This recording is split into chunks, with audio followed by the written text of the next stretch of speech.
Continuamos en la función legislativa. La Comisión de Derechos Colectivos de la Asamblea Nacional aprobó el primer debate de reformas a la Ley de Comunicación, que contempla la eliminación de la Supercom, entre otros puntos. Conozca los detalles en la siguiente nota.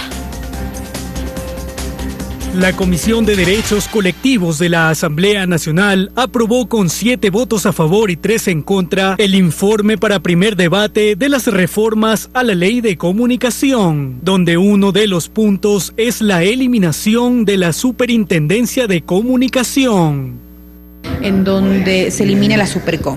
Creo que esto es saludable porque se tiene y se respeta la comunicación como un derecho humano, no como un servicio público, y bajo esta importante conclusión, inclusive de organismos internacionales, es que se elimina este ente que ha perseguido. Imagínense, del 100% de la Supercom, el 70% obedecían a direcciones del ex superintendente Ochoa y el 30% dependían de funcionarios públicos, es decir, funcionarios públicos 70 más otros funcionarios públicos, el 100% que no obedecía a la sociedad civil como tal.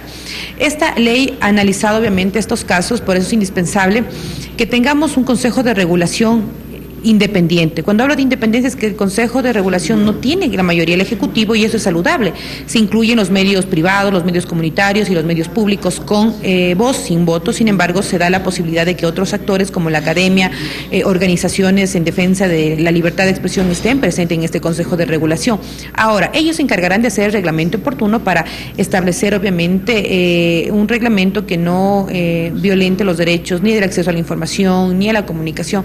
Por lo tanto, es interesante que este proyecto de ley pueda obviamente obedecer a eso. Los temas un poco que nos quedan por debatir en el interior de la Asamblea aún hablamos de normas deontológicas, y esto en el pasado ha servido realmente como un articulado para perseguir. Si bien es cierto, esta ley que se presenta no contempla sanciones administrativas, pero queda ese mal antecedente de que mediante estas normas se censuraba el trabajo periodístico. Aquí también se contempla que varias de las competencias que actualmente lleva a cabo la Supercom pasarán al Consejo de Regulación de la Comunicación Cordicom y la Defensoría del Pueblo. Se aprobó una ley en el 2013, una ley de comunicación represora, con un estado de propaganda que afectó la libertad de expresión.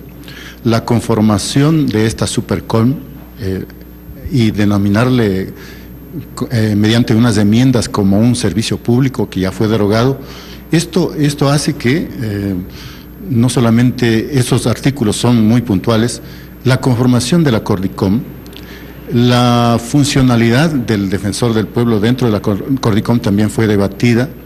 No corresponde ser juez y parte nuevamente a la Cordicom, sino dentro de su institucionalidad que recepte las acciones de protección que corresponda. Es decir, una ley que permita esa libertad de expresión, tanto de los ciudadanos como de los que administran y los que son profesionales en los medios de comunicación. Así como el linchamiento mediático, los funcionarios públicos tienen que ser criticados por los medios de comunicación, pero esta limitación se lo puso en la ley en el año 2013 que fue aprobada.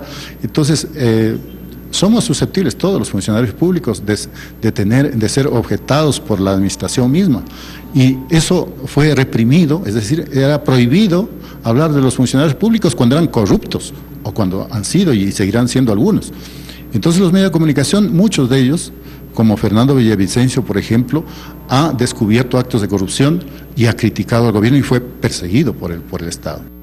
Con la ausencia de la Supercom, el manejo de los casos en que una persona se sienta afectada por una publicación en medios de comunicación se llevaría a cabo mediante los mecanismos de lo jurídico. La ley está clarito y todos conocemos que tanto la libertad de expresión, de comunicación, toda persona sabemos cuál es el daño al honor, a la dignidad de cada persona, y eso ya está en los mecanismos dentro del ordenamiento jurídico.